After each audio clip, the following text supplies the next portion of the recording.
साथियों नमस्कार, मैं हूं आपका दोस्त कालू माली। साथियों अभी जो मैं आपको तस्वीरें दिखा रहा हूं, दर्दनाक तस्वीरें दिखाने जा रहा हूं।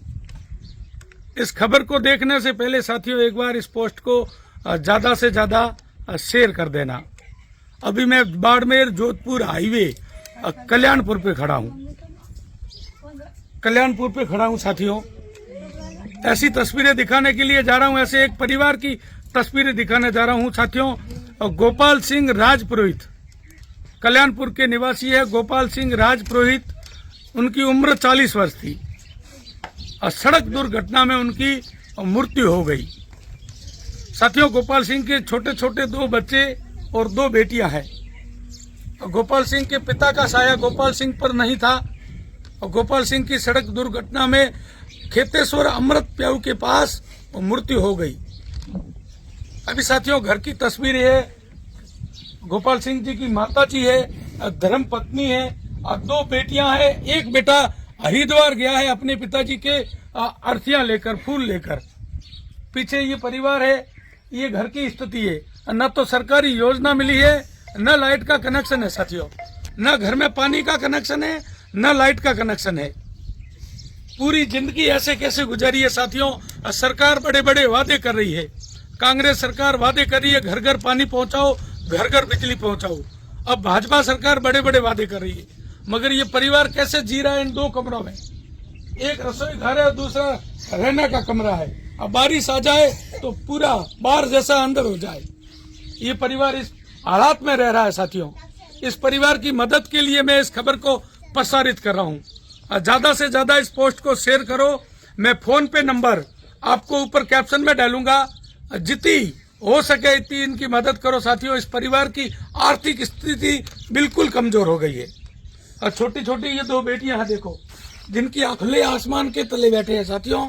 घर की स्थिति देख लो साथियों, पीछे देख लो। इनके फोन न तो लाइट कनेक्शन है इनके घर में, न पानी का कनेक्शन है।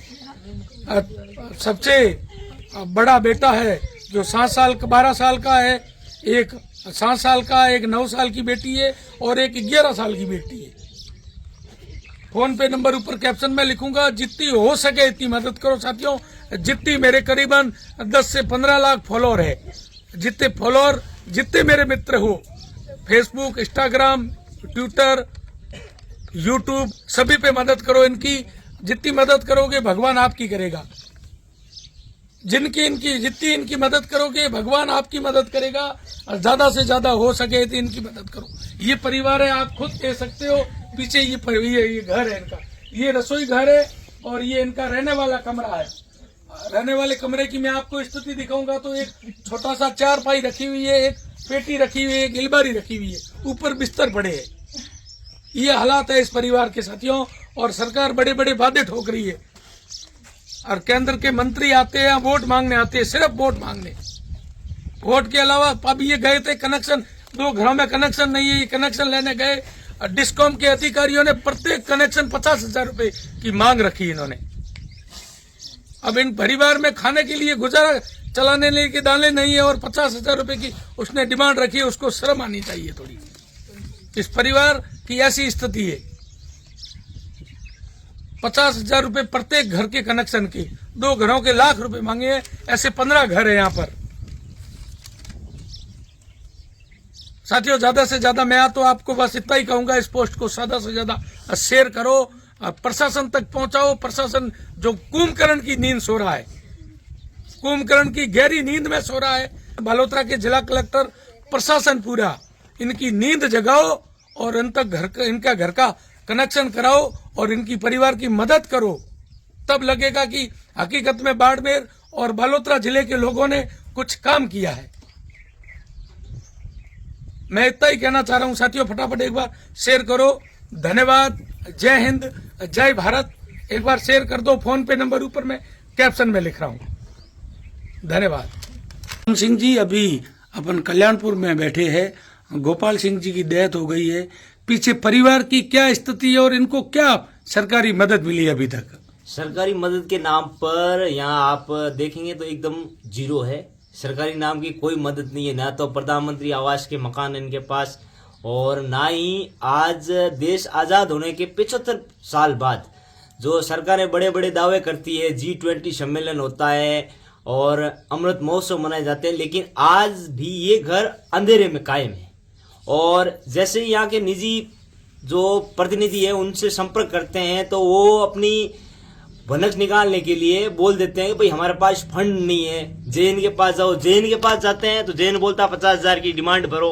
अब इनके पास 50,000 रुपए होते, 2 घर है, लाख रुपए का डिमांड है, और महज 30 मीटर दूर घर के सामने पोल है जो 3 फेज की लाइन है, 5 का ट्रांसफार्मर रखे, 2 कनेक्शन आसानी से किए जा रहे हैं, लेकिन वो अपना पल्ला झाड़ते हैं और आगे भेज देते हैं। कभी एमएलए कोटे के पास भेजो, कभी वहां जाओ, कभी यहाँ जाओ। पानी की, कोई राशन की, ना कोई बीपीएल की, किसी भी प्रकार की कोई सुविधा यहाँ नहीं है। एक अंधेरे में ये परिवार कब से रह रहा है? ये परिवार आजादी के बाद आज तक अंधेरे में ही रह रहा है। जब प्रधानमंत्री जी बड़े बड़े दावे करते हैं कि देश में हर घर जल, हर घर बिजली, लेकिन ये एनएच नेशनल हाईवे पे घर है, महज 300 मीटर दूर हाईवे से घर है, महज 30 मीटर दूर यहाँ पे लाइट का पोल है, और लाइट के पोल 30 मीटर दूर होने के बावजूद डिस्कॉम के अधिकारी ये क्या के पल्ला झाड़ देते कि इनका पोल ज्यादा लगेंगे, इनका डिमांड ज्यादा है। कभी 1.5 लाख की डिमांड करते हैं, कभी 50,000 की डिमांड करते हैं। 2016 से यहाँ कनेक्शन के लिए आवेदन किए गए थे दीनदयाल योजना में, 2017 में री आवेदन किए गए, 2023 में री आवेदन किए थे। दिल्ली के चक्कर, कल ही मैं जाके आया हूँ डिस्कॉम के कार्यालय में। डिस्कॉम के कार्यालय वालों ने ये कह के पल्ला झाड़ दिया कि ये इनका डिमांड ज्यादा है और हम कर नहीं सकते, आप एमएलए साहब के पास जाओ। तो वहां मैंने कॉल करके पूछा, मैं इस कंडीशन में जा नहीं सकता था, वहां मैंने पूछा कि भैया आप क्या कर रहे हो इन परिवार के लिए, परिवार की हालत बहुत खराब है, परिवार की जो आर्थिक स्थिति है, और इस वक्त में अगर परिवार के साथ सरकारी मदद नहीं है तो परिवार का कोई नहीं है। फिर वहां के जो पीए हैं उन्होंने ये कह के पल्ला झाड़ दिया कि अभी किसी भी प्रकार का कोई फंड इरेज नहीं हुआ है और ये लोकसभा चुनाव के बाद होगा। अब इस दुख की घड़ी में जब ये घर अंधेरे में है और ये अधिकारी, ये प्रतिनिधि ऐसे कह के पल्ला झाड़ता है, तो ये सिर्फ राम भरोसे है, इनका कोई नहीं है। और सरकारें और प्रतिनिधि सिर्फ बड़े बड़े वादे करते हैं, वोट के लिए यहाँ घर आते हैं, झोलियां फहराते हैं, हाथ जोड़ते हैं, वो चुनाव खत्म होने के बाद कोई नजदीक नहीं आता है। तो अब आपकी क्या अपील है? मेरी अपील यही है, जो भी प्रतिनिधि है, अगर समय रहते आपने शुद्ध लिया तो ठीक है, और नहीं हम इस कार्य के बाद NS2 पे बैठेंगे और धरने पे बैठेंगे। और मैं जो भी समाज के जनप्रतिनिधि है उनसे अपील करूंगा, जो आप समाज का प्रतिनिधित्व कर रहे हो और आप सरकारी योजनाओं में समाज का को जो भी व्यक्ति वंचित है उनके लिए अपनी आवाज पुरजोर करें और इस परिवार का साथ दें। धन्यवाद।